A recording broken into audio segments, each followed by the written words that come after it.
Kenalkan, nama saya Solihan Wairun Akmal. Kali ini saya berada dengan saudara Isan yang sekaligus pernah juara taekwondo. Mungkin bisa diperkenalkan dulu, Mas.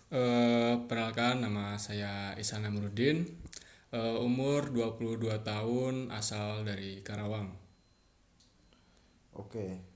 Masnya kalau nggak salah suka ikut ini ya, lomba taekwondo ya. Oh iya, alhamdulillah masih suka ikut lomba taekwondo. Bahkan terakhir saya ikut itu waktu kuliah kemarin semester 5. Apa sih, Mas, yang membuat tertarik untuk memilih taekwondo? Taekwondo itu kan seni bela diri ya.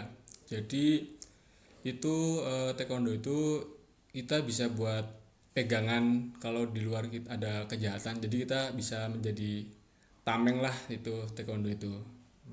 Bener juga sih, Mas.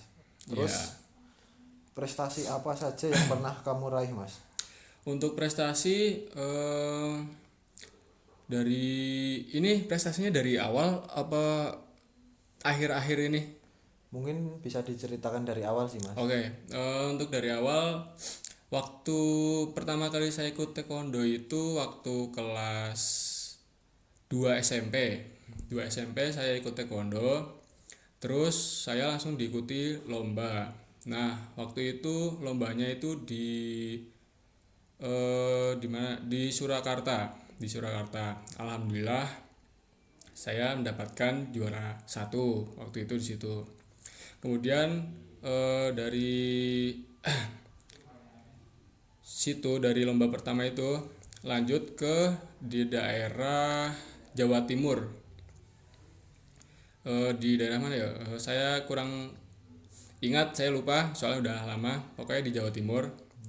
Kemudian SMA ikut sekali waktu kelas 2 juga. Waktu kelas 2 sebelum Covid saya ikut di Solo. Setelah itu kuliah.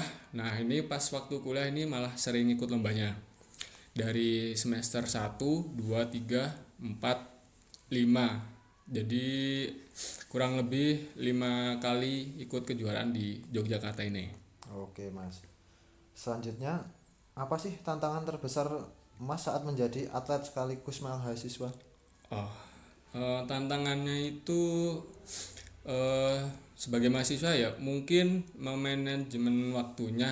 Dari kalau waktu kuliah kan masih banyak tugas tuh. Nah, itu yang tantangannya itu di situ. Kita harus pintar-pintar membagi waktu buat kuliah sama buat latihan. Oke, oke. Terus tantangannya lagi itu rasa malas. Kadang kita wah kalau lagi latihan tuh kadang suka muncullah sifat malas buat latihan. Jadi harus jangan malas. Itulah tantangannya. Kita harus bisa lawan rasa malas itu. Selanjutnya, kabarnya Mas pernah pingsan saat terkena tendangan saat bertanding ya, Mas? Boleh ceritakan bagaimana kronologinya? Oh, ya, saya waktu semester 4 waktu kejuaraan di UNY kayak di guru kayak UNY itu kan saya baru tanding masuk nih. Waktu itu saya nyerang lawan.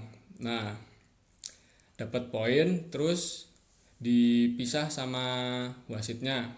Nah, waktu wasit pisah dari musuh tuh langsung nyerang gitu. Jadi saya agak kaget, Spontan gitu ya, Mas? spontan kaget, nggak bergerak apa-apa, langsung kena tendang di daerah kepala, di daerah leher, daerah sinilah, leher situ. Nah, terus habis itu udah nggak sadar diri langsung tepar gitu. Mungkin itu aja. Oke, selanjutnya, bagaimana prosesmu untuk bangkit dan kembali berlatih, Mas? Eh, Proses. Untuk bangkit dan kembali berlatih setelah terkena hal yang tidak mengenakan itu. Mungkin bisa jadi trauma atau apa gitu. Oh, waktu kejadian itu ya ada perasaan sedikit wah takut lah, takut kejadian itu lagi pasti ya ada lah. Nah, prosesnya itu ya kita mau nggak mau harus sering latihan, rajin latihan. Soalnya kejuaraan itu kan pasti orang-orang yang sering latihan. Jadi lawan-lawan kita kan nggak tahu gimana proses latihannya, mungkin lebih berat atau gimana. Jadi kita harus lebih giat latihannya supaya tidak terjadi hal yang nggak diinginkan lagi seperti tadi waktu pingsan itu. Mungkin bisa menambah porsi latihan gitu ya Mas. Ya, mungkin nambah porsi latihan di rumah sendiri. Ya, seperti itulah. Apa pelajaran paling berharga yang dapat didapatkan dari taekwondo Mas? Pelajaran paling berharga ya, mungkin kita bisa membela diri lah dari hal-hal jahat. Ya, seperti itu. Taekwondo itu kan bela diri. Jadi pelajaran yang kita dapat tuh bisa menjadi proteksi di luar sana, di dunia luar itu. Oh iya, jadi kayak basic gitu ya Mas. Iya, Basic bela diri. iya. Selanjutnya pertanyaan terakhir. Apa pesan atau motivasi untuk teman-teman mahasiswa yang ingin berprestasi di bidang non-akademik? Motivasi dari saya, rajin-rajinlah buat latihan. Kalau memang kalian minat sekali di taekwondo itu, rajin-rajinlah latihan karena proses itu butuh yang namanya butuh yang namanya tekad dari diri sendiri. Jadi proses tidak akan mengkhianati hasil. Misal kamu pengen benar-benar ingin di taekwondo itu, kamu harus emang benar-benar harus niat dari hati untuk latihan terus gitu. Mungkin itu saja Mas. Terima kasih Oh ya, untuk jawabannya. oh ya, sama-sama.